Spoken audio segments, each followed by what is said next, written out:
Bismillahirrahmanirrahim. Assalamualaikum warahmatullahi wabarakatuh.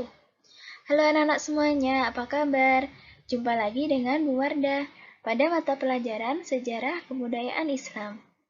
Kali ini Ibu akan membahas soal yang kemarin Ibu berikan melalui CBT, yaitu bab 1, sejumlah 10 soal, tipe benar atau salah, dan juga bab 2, sejumlah 10 soal tipe pilihan ganda. Selain itu, Ibu nantinya akan murojaah surah Al-Bayyinah dan anak-anak bisa mengikuti melalui virtual. Jadi bisa dibuka Al-Qur'annya di rumah. Langsung saja. Sebelum kita memulai pembelajaran, kali ini marilah kita membaca doa sebelum belajar dan doa meminta kemudahan. Diikuti bersama-sama ya. A'udzu billahi minasyaitonir rajim. Bismillahirrahmanirrahim. Raditu billahi rabba wa bil islami dina wa bi Muhammadin nabiyyan wa rasula. Rabbi zidni ilma warzuqni fahma. Allahumma la sahlan illa ma ja'altahu sahlan wa anta taj'alul hasna idza syi'ta sahlan. Amin ya rabbal alamin. Selanjutnya yaitu surah yang wajib dihafal untuk siswa kelas 3. Ada 4 surah selama 1 semester ini yang harus anak-anak hafal. Yang pertama adalah surah Al-Bayyinah, yang kedua surah Al-Qadar, yang ketiga surah Al-Alaq, dan yang keempat adalah surah At-Tin. Mari kita murojaah surah Al-Bayyinah secara bersama-sama. Anak-anak bisa mengikuti Ibu ya. A'udzu billahi minasyaitonir rajim. Bismillahirrahmanirrahim. Lam yakunil ladzina kafaru min ahlil kitabi wal musyrikina munfakkin. Min ahlil kitabi wal musyrikina munfakkina hatta ta'tiyahumul bayyinah. Rasulun minallahi yatlu suhufan mutahharah fiha kutubun qayyimah. وما تفرق الذين أوتوا الكتاب إلا من بعد ما جاءتهم البينة وما أمروا إلا ليعبدوا الله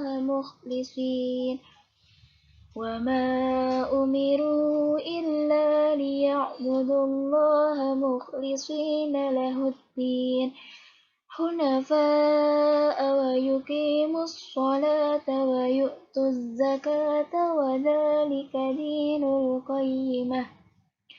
إن الذين كفروا من أهل الكتاب والمشركين في نار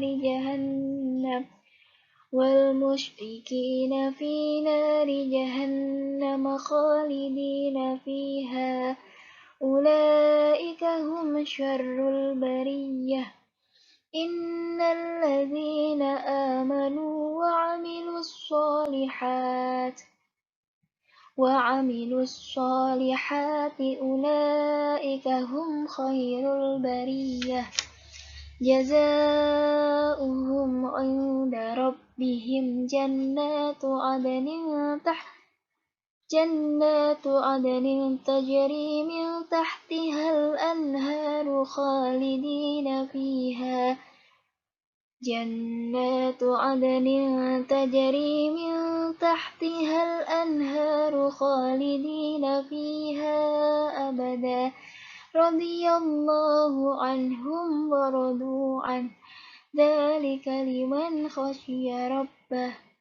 Shadaqallahul adzim. Pembahasan soal CBT SKI kelas 3. Pada bagian pertama, Ibu akan membahas soal pada bab 1 dan bagian kedua, Ibu akan membahas soal pada bab 2. Diperhatikan yang baik-baik ya. Pembahasan soal CBT. Tipe benar atau salah. Bab 1. Tentang tradisi masyarakat Arab sebelum Islam. Apakah anak-anak masih ingat? Nah, untuk soal nomor 1, pertanyaannya, Jazirah Arab merupakan wilayah padang pasir yang terletak di bagian barat daya Asia. Pertanyaan tersebut benar atau salah? Yang benar adalah, jawabannya adalah benar. Jadi, Jazirah Arab merupakan wilayah padang pasir yang terletak di bagian barat Asia. Selanjutnya, soal nomor 2, wilayah Hijaz adalah wilayah yang berupa padang pasir luas yang terkenal dengan padang Sahara yang tandus dan gersang. Kira-kira pertanyaan tersebut atau pernyataan tersebut benar atau salah? Jadi ini maksudnya pernyataan ya, bukan pertanyaan. Kalau pertanyaan harus ada jawaban, kalau pernyataan itu merupakan suatu kalimat. Kira-kira benar atau salah pengertian dari wilayah Hijaz? Jawabannya adalah salah. Jadi apa itu wilayah Hijaz? Bagaimana wilayah Hijaz? Wilayah Hijaz adalah wilayah yang berupa lembah di celah-celah pegunungan. Nah, di wilayah Hijaz ini terdapat 2 kota suci, yaitu kota Makkah dan kota Madinah. Jadi, wilayah mana, Bu, yang terkenal dengan padang Sahara yang tandus dan gersang? Yaitu wilayah Al-Arud. Nah, jadi pernyataannya salah. Soal nomor 3.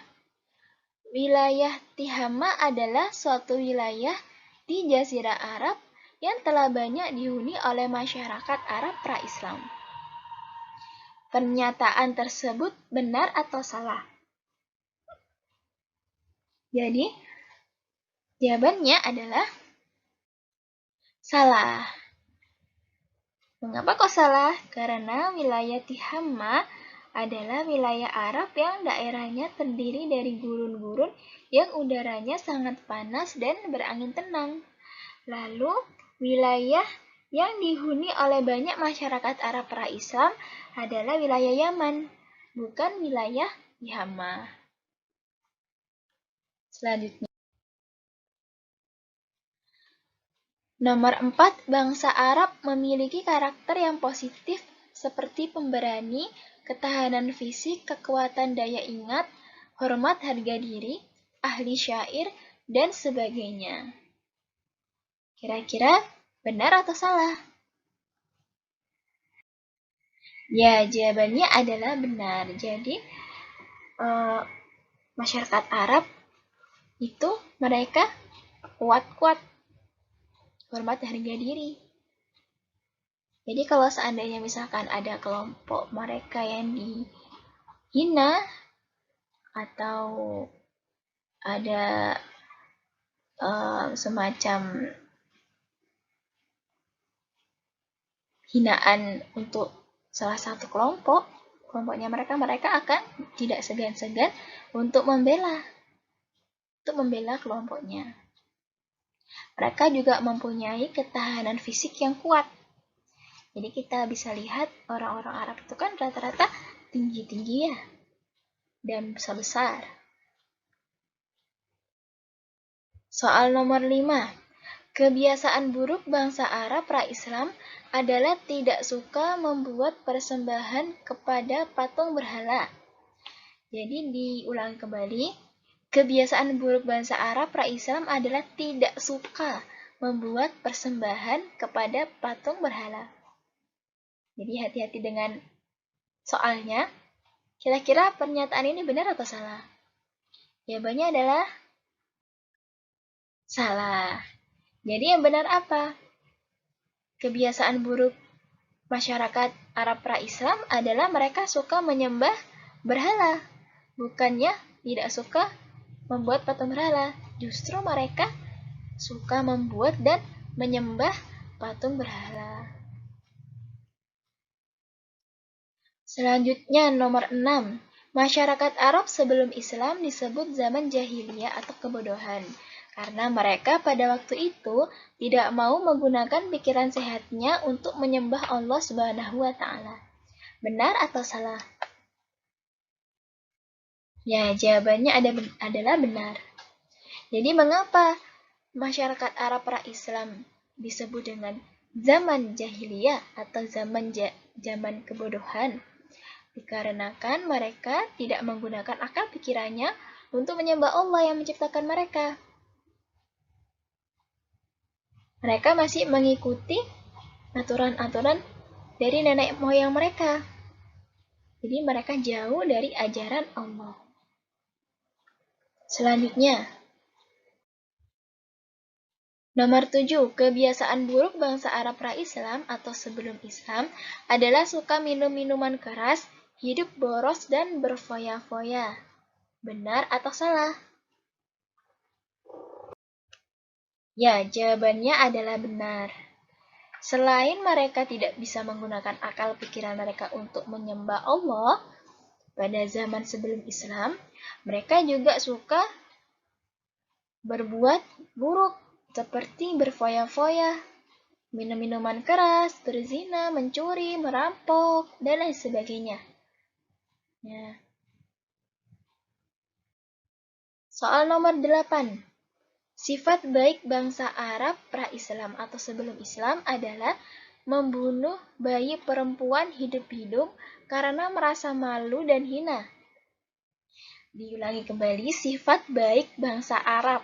Jadi sifat yang baik bangsa Arab seperti tadi Ibu jelaskan. Apakah membunuh bayi perempuan hidup-hidup karena merasa malu dan hina? Jawabannya adalah benar atau salah? Salah. Jawabannya adalah salah. Nah, jadi sifat baik bangsa Arab seperti tadi Ibu katakan, seperti mereka hormat harga diri, mereka mempunyai ketahanan fisik, dan juga mereka juga cenderung memiliki sifat yang jujur. Tuh. Namun, sifat buruknya juga sangat banyak. Salah satunya yaitu membunuh anak perempuan secara hidup-hidup. Karena mereka merasa malu dan hina dengan adanya anak perempuan. Maka bersyukurlah kita sekarang sudah mengikuti, sudah berada di dalam naungan Islam yang mana dalam ajaran agama Islam perempuan sangat dijunjung tinggi harkat martabatnya. Budayaan masyarakat pra-Islam atau sebelum Islam yang paling menonjol adalah bidang sastra bahasa Arab, khususnya syair Arab. Jadi yang benar atau salah? Jawabannya adalah benar ya anak-anak. Mohon maaf, ini ada kesalahan. Jadi memang dalam budaya masyarakat pra-Islam yang paling menonjol adalah bidang sastra bahasa Arab, khususnya syair Arab. Jadi mereka sangat senang bersyair. Nah, yang mana syair itu membawa pengaruh bagi kehidupan masyarakat pra-Islam dulu, masyarakat Arab pra-Islam.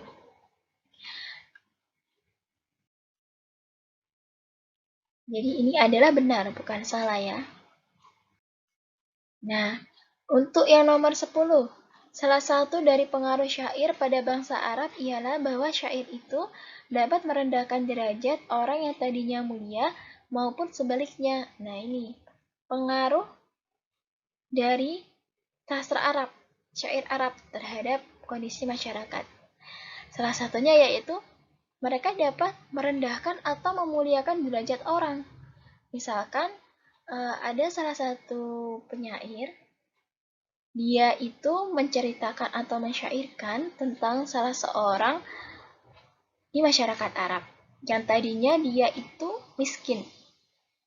Dan si orang tadi ini mempunyai anak yang mana anak-anak mereka tidak ada yang mau menikahi dari kalangan pemuda. Nah, karena ada seorang penyair yang memuliakan orang tadi ini, si Fulan, maka derajat dari orang ini yang miskin ini, Fulan yang miskin, menjadi naik. Anak-anaknya yang tadinya tidak mau dinikahi oleh para pemuda atau dijauhi oleh para pemuda menjadi incaran. Mereka berebut untuk menikahi mereka, si anak dari si Fulan. Nah, selain syair itu bisa memuliakan, syair itu juga bisa merendahkan. Itu adalah pengaruh dari syair Arab pada zaman itu. Selanjutnya, jawabannya adalah benar. Ya, jawabannya adalah benar. Selanjutnya yaitu pembahasan soal CBT, SKI, tipe pilihan ganda. Pada bab 2, mata pencaharian masyarakat Arab sebelum Islam. Masih ingat kan? Jadi yang pertama tadi tentang tradisi masyarakat Arab sebelum Islam, dan yang kedua yaitu mata pencaharian. Jadi tadi tradisi, sekarang mata pencaharian. Mata pencaharian itu juga bisa disebut dengan pekerjaan. Soal nomor 1. Masyarakat Arab jahiliyah ada yang tinggal di kota dan ada pula yang tinggal di desa. Penduduk yang tinggal di kota disebut suku apa? A. Suku Badawi atau Badui, B. Suku Hadari, C. Suku Quraisy, D. Suku Persia. Ini sengaja Ibu tidak beri jawaban yang benar yang mana di PPT, karena kan anak-anak bisa mengingat kembali, aku jawab apa ya, gitu. Jadi, dan juga untuk anak-anak sebelum mengerjakan soal CBT, Ibu ingatkan untuk membaca kembali, mempelajari kembali. Jadi tahu mana yang benar dan mana yang salah, mana yang bukan, dan mana yang jawabannya. Kalau tidak suka membaca, maka akan repot. Nah, jadi SK itu harus banyak-banyak membaca ya anak-anak. Yang mana kira-kira penduduk masyarakat Arab yang tinggal di kota? Yang tinggal di kota adalah suku Hadari. Jadi suku Hadari yang tinggal di kota ya anak-anak. Lalu suku yang tinggal di desa, suku apa Bu? Yaitu suku Badawi atau suku Badui. Nah, ini B ya. Ibu tidak kasih tanda, jadi anak-anak harus memperhatikan apa yang Ibu ucapkan. Jawabannya adalah B, suku Hadari. Selanjutnya, nomor 2, beternak menjadi sumber kehidupan bagi Arab Badui. Masih ingat kan tadi Arab Badui? Itu penduduk yang tinggal di desa. Binatang ternak yang mereka pelihara terutama adalah apa? Sudah ada di buku ringkasan. Jawabannya adalah C, biri-biri, kambing, dan unta.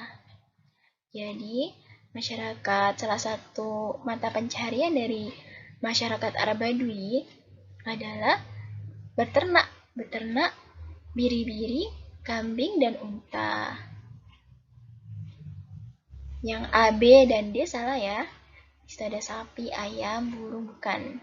Kerbau, bukan. Jadi yang benar biri-biri, kambing, dan unta. C. Nomor 3. Di padang pasir hampir tidak ada pohon-pohonan, tetapi ada juga sebagian yang tanahnya subur. Lahan yang subur itu terletak di lembah-lembah yang terdapat mata air atau biasa disebut dengan oase, dan sering turun hujan. Suku Arab yang mendiami lembah yang subur itu mempunyai mata pencaharian sebagai. Nah, di sini Ibu sertakan contoh soal yang sebelumnya, sebelum pertanyaan ada penjelasan sedikit. Nanti anak-anak akan menemuinya. Tipe soal seperti ini. Dijelaskan di situ padang pasir itu tidak ada pepohonan. Tapi ada juga yang tanahnya itu subur. Nah, lahan dan subur itu ada mata air yang sering turun hujan di situ. Nah, suku Arab yang mendiami lembah yang subur itu mempunyai pekerjaan sebagai apa? Dan anak bisa mengira-ngira juga lahan yang subur, yaitu sebagai petani. A. Petani. Nah, selanjutnya, nomor 4. Tanaman yang kaya manfaat dan menjadi primadona di wilayah kalangan masyarakat Arab yang kaya maupun yang miskin adalah tanaman apa? Tanaman kurma. Sudah tahu kan? Tanaman yang banyak ada di Arab, kurma. Selain enak, juga kurma sangat menyehatkan tubuh kita. Nah, jadi golongan orang kaya maupun orang miskin sangat menyukai kurma. Maksudnya mudah didapat. Ya, mudah didapat. Selanjutnya, buah kurma merupakan makanan tetap masyarakat Arab. Bijinya sebagai persediaan untuk apa? Bijinya sebagai persediaan untuk makanan unta. C. Makanan unta. Jadi, dalam satu pohon kurma itu banyak sekali manfaatnya. Bijinya bisa digunakan, daunnya, rantingnya maksudnya. Lalu ada buahnya juga, sarinya, dan lain sebagainya. Wilayah tersubur di Jazirah Arab yang menghasilkan gandum dan kopi adalah negara mana? Wilayah mana maksudnya? Wilayah Yaman. Tadi sudah kita sedikit bahas Yaman. Itu wilayah yang banyak dihuni oleh masyarakat Arab pra-Islam ya. Di sana juga merupakan wilayah tersubur di Jazirah Arab yang menghasilkan gandum dan kopi. Yaman deh. Lalu untuk nomor 7 yaitu suku-suku Arab yang tinggal di kota seperti Mekah dan Madinah mayoritas bekerja sebagai pedagang. Perdagangan di kota Mekah dan Madinah pada zaman jahiliyah adalah bagaimana perdagangan di kota Mekah dan Madinah pada zaman jahiliyah? Sudah maju? Apa masih terbelakang? Sepi peminat atau mengalami kemunduran? Jawabannya adalah A. Sudah maju.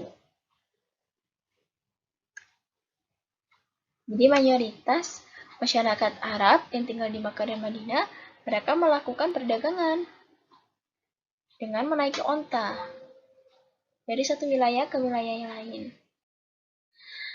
Yang nomor 8, Allah Subhanahu wa Ta'ala mengabadikan perjalanan dagang suku Quraisy sebagai perjalanan dagang yang sangat penting dalam dunia perekonomian, khususnya di Jazirah Arab, yaitu perjalanan musim dingin menuju Yaman dan perdagangan musim panas ke negeri Syam. Itu terdapat dalam surah A. Al-Quraish, B. Al-Lahab, C. Al-Kafirun, D. Al-Ikhlas. Nah, sudah kita ketahui, di situ pertanyaannya ada kata perjalanan dagang suku Quraisy. Nah, ya, itu ada clue-nya. Ada kata utama. Nah, yang benar adalah Al-Quraish. A. Al-Quraish. Nomor 9. Alat transportasi perdagangan berupa hewan yang merupakan kendaraan menakjubkan dan dianggap sebagai perahu padang pasir. Hewannya sangat menakjubkan, banyak sekali benefit atau manfaatnya bagi masyarakat Arab, khususnya yang wilayahnya itu padang pasir. Adalah C. Unta. Nah, jadi unta itu juga dianggap sebagai perahu padang pasir. perahu. Selanjutnya, nomor 10, pusat perdagangan seperti pasar-pasar tidak sekadar sebagai tempat jual beli, tetapi juga menjadi, selain pasar itu menjadi pusat perdagangan, pasar itu juga menjadi apa? Menjadi A. Pusat kebudayaan, kekayaan bahasa, dan transaksi-transaksi global. Jawabannya adalah A. Nah, sudah selesai sampai 10 soal. Jadi anak-anak bisa koreksi kembali. Kira-kira jawabanku salah apa benar ya? Tuh. Jika misalkan ada pertanyaan, bisa langsung menghubungi Bu Wardah.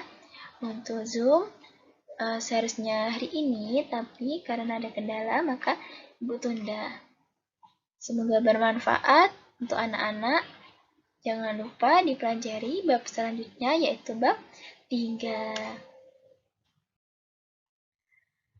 Selesai anak-anak, kita akhiri cukup sekian perjumpaan kita hari ini dengan Bu Wardah. Semoga bermanfaat. Apabila ada salah kata, perbuatan, Ibu mohon maaf yang sebesar-besarnya dan mohon dimaklumi ya. Sekian, wassalamualaikum warahmatullahi wabarakatuh.